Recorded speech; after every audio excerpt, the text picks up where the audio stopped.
hay-adda ka faalloota xasaradaha caalamiga ah ee ICG ayaa qortay warbixin ay kaga hadlayso cabsida ee ka qabta dagaal dhex mari kara maamulada Somaliland iyo Puntland. Warbixintan ay qortay ayaa ku sheegtay in labada dhinacba ay ciidan badan ku soo daabuleen meel u dhow dhulka lagu dagaalamayo ee Tukaraq, iyada oo ay albaabkana ka xirxirteen waan ee qaramada midoobay wado waayadan.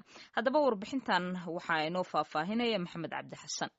Warbixinta ayaa ku bilowday in ismariwaaga military ee u dhexeeya Somaliland iyo Puntland kaasoo ku saabsan deegaanada lagu muransan yahay ee Sool iyo Sanaag uu meel xun marayo.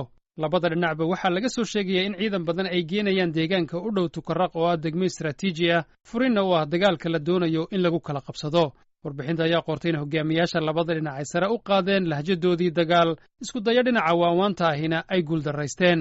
Warbixinta ayaa qortay in labada dhinacba ay muddo dheer nabad ku naaloonayeen. Isku horimaad dhex mara ayaa warbixintu sheegtay inuu yeelan doono cidhib xun oo dhinaca waqooyi ee Soomaaliya ku timaada, sidoo kalena deganaansho la'aan u keenta dalka intiisa kale. Warbixintu waxay sheegtay in tani ay dan u noqon doonto kooxda Al-Shabaab iyo xitaa ururka ISIS qaybtiisa Puntland. Hogaamiyaasha Afrika iyo kuwa reer galbeedka oo iska horimaadka jira uu kadis ku noqday ayaa warbixintu sheegtay inay tallaabooyin degdega qaadaan si ay ishorimaadka u baajiyaan. Warbixintu waxaa kaloo ay sheegtay in howlgalka qaramada midoobay ee Soomaaliyana uu dadaaladaas dib u soo cusboonaysiiyo.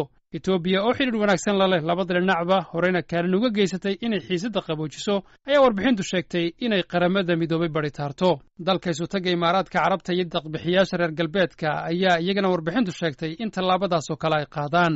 Warbixinta ayaa qortay in ilaa sanadkii 1998 Somaliland iyo Puntland ay ku dadaalayeen gacan ku haynta gobollada Sool iyo Sanaag, labadaas gobol oo sameeya dhul teedsan laga soo bilaabo gacanka cadmeed ilaa iyo xadka Itoobiya. Hase yeeshee ilaa iyo xilligaas sanadkan lagu jiray 2018 ayaa noqday sanadkii gacanka hadalka ugu badani uu labada dhinac dhex maray, iyadoo ilaa iyo 20 iska hor imaad oo hubaysan ay dhaceen laga soo bilaabo bishii January ee sanadkan. Warbixinta ayaa sheegtay in dagaal dhaca oo daba dheeraada uu labada dhinacba khasaare u keenayo.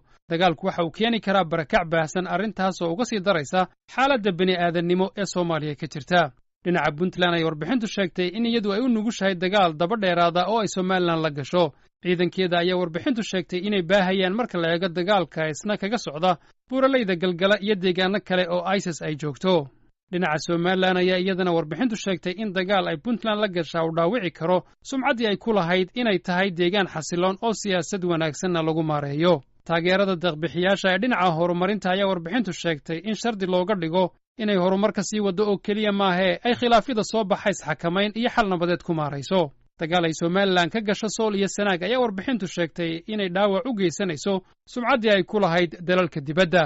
Dagaalka iyo sida lagaga baaqsan kara ayaa warbixintu sheegtay in dhinacyada Soomaaliya xiriirka la leh oo dhammi ay ku lug yeeshaan. Warbixintu waxay ka hadashay kaalinta qaramada midoobay iyo ta madaxweynaha Soomaaliya Maxamed Cabdullaahi Farmaajo oo sida ay sheegtay dhowr mar ku baaqay in xiisadda la qaboojiyo. Warbixintu waxaa kaloo ay ka hadashay kaalinta labada dal ee isutaga Imaaraadka Carabta iyo Itoobiya oo labaduba xidhiidh wanaagsan la leh Somaliland iyo Puntland. Gabagabadii ayaa warbixintu sheegtay in dagaal la galaa uu khasaaro badan keenayo.